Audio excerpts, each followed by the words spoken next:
तो नमस्कार दोस्तों, कैसे हो आप सब। स्वागत है आपका मेरे वीडियो में। फिर से था मैं हिंदी की क्लासेस दूंगी, तो मैं आप लोगों को एक बार हिंदी में बताती हूँ कि किस तरह से आपको स्टार्ट करती हूँ। Let's see.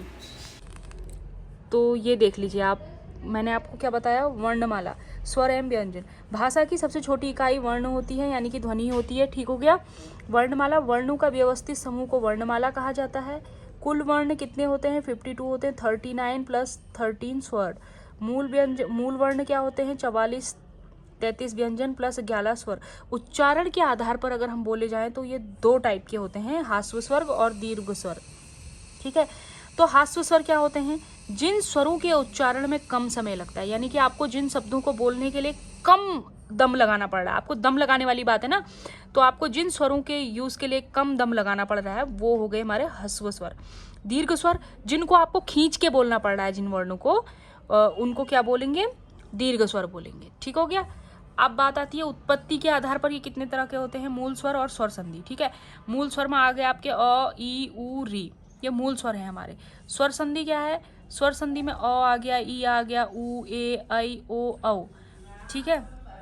और इसकी जो बात है आपके ए, ऐ, ओ, औ, इनको संयुक्त स्वर भी बोला जाता है। ठीक है। और बाकी ये मैंने बना के दिखाया था आपको एक डायग्राम। ठीक है। ओष्ठ, यानी कि जो मुंह से बोले जाने वाले शब्द हैं वो है उ, ऊ, तालु से बोलने वाले ई, और गले से बोले जाने वाले ए, ऐ। शब्दों में हमारे केवल हवा मुंह से निकल रही है। ठीक है। तो उन शब्दों में जैसे आ गए आपके, उन शब्दों का एग्जाम्पल मैं आपको बता देती हूँ दोस्तों। तो उन शब्दों में जैसे हम शब्द ले सकते हैं आपके, मान लो अ आ गया, आपका आ गया, आपका ई आ गया, आपका बड़ी ई आ गया, छोटा ऊ आ गया, आपका बड़ा ऊ आ गया। ठीक है। ए आ गया, आपका ऐ आ गया, ओ आ गया, और ये औ आ गया लास्ट में। ठीक है। तो इन शब्दों के उच्चारण में जो है वो हवा केवल कहाँ से निकल रही है? मुंह से निकल रही है। तो ये निर्नुनासिक है। निर्नुनासिक, तो दोस्तों आपको कभी कभी जैसे दे देंगे कि निर्नुनासिक स्वर क्या होते हैं, या फिर आपको उसमें आ जाएगा जिन स्वरों के उच्चारण में हवा केवल मुंह से निकलती है कहलाते हैं क्या। तो ऑप्शन में आपको दे देंगे निर्नुनासिक, या इसके साथ में आपको 3-4 और दे देंगे। तो ऐसे आपको ऑप्शन वाइज ये ध्यान देने चीज योग्य बातें हैं कि मुंह से जहां से हवा निकल रही है वो निर्नुनासिक है। ठीक है। आपको मैंने कितने टाइप पे बताए थे? ये उत्पत्ति के आधार पर, उच्चारण के आधार पर। ठीक है। ये देखो दोस्तों, उत्पत्ति के आधार पर बता दिया मैंने आपको। ठीक है। उच्चारण के आधार पर बता दिया, और एक हवा निकलने के आधार पर बता दिया है। ठीक है दोस्तों, तो आप इसको नोट कर लीजिए अपनी कॉपी में। मेरे पास बोर्ड नहीं है। मैं वैसे जनरली जॉब करती हूँ। अगर मेरे को टाइम मिला दोस्तों तो मैं आपको ना वहीं पर एक वीडियो बना के दिखाऊंगी। फिलहाल अभी मेरे से जितना हो पा रहा है, आप इतने में अगर आप लोगों को हेल्प मिल रही है तो आप ये देखिएगा, और फालतू की चीज़ों पर ना ध्यान देते हुए आप एक बार ये नोट्स ऐसे करके बना के देखिए। आप लोगों को अगर समझ में आए तो प्लीज़ दोस्तों मुझे कमेंट ज़रूर कीजिएगा। अगर नहीं समझ में आ रहा है तो उसके लिए भी कमेंट कीजिएगा। ठीक है। और सब्सक्राइब कर देना मेरे चैनल को, ताकि मैं इसी तरह मोटिवेट होकर अपनी और अच्छी वीडियोज़ आपके सामने ला सकूँ। ठीक है। अनुनासिक स्वर, अब हम बात कर रहे हैं अनुनासिक स्वर की। हाँ, तो अनुनासिक स्वर क्या होते हैं? जिन स्वरों के, ध्यान से सुनना दोस्तों, जिन स्वरों के उच्चारण में क्या होता है?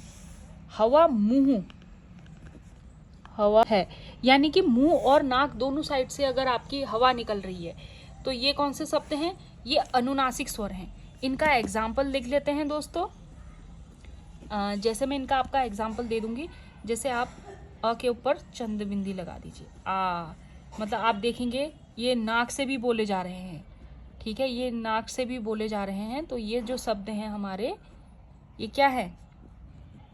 और हाँ, एक चीज बिल्कुल याद रखना, जिनमें मात्रा ऊपर होगी, हर जगह तो आप ये चीजें नहीं लगा सकते हो ना। ये जो चंद्र बिंदी आपने लगाई है, ये आप केवल वहीं पर लगाओगे जहां ऊपर मात्राओं का यूज ना किया है।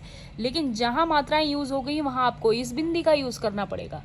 तो ये होगा। ठीक है। जैसे ओ, औ, और ये हो गया औ। ठीक है।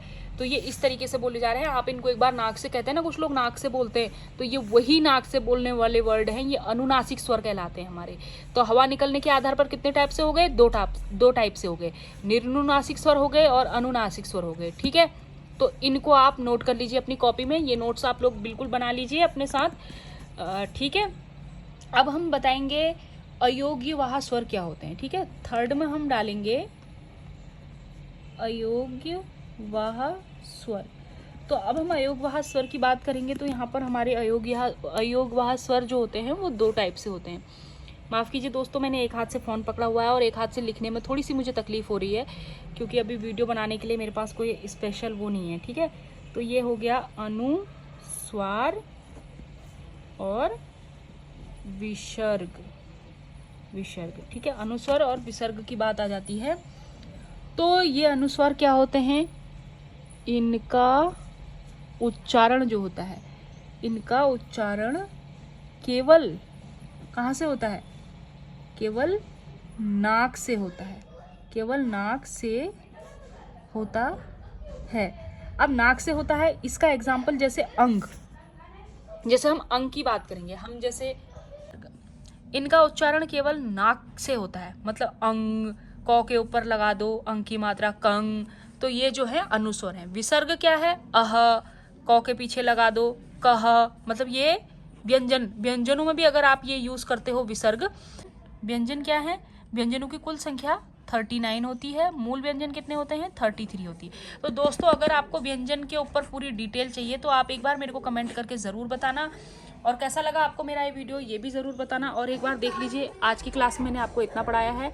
अगर आप चाहते हो मैं आपको व्यंजन की एक बार पूरी क्लास दूँ तो आप मेरे को कमेंट करके ज़रूर बताना, मैं आपको व्यंजन का भी पूरा क्लास दूँगी, ठीक है। उसके बाद संधि भी और इसी तरह भी। ओके, मिलते हैं नेक्स्ट वीडियो में, तब तक के लिए गुड बाय।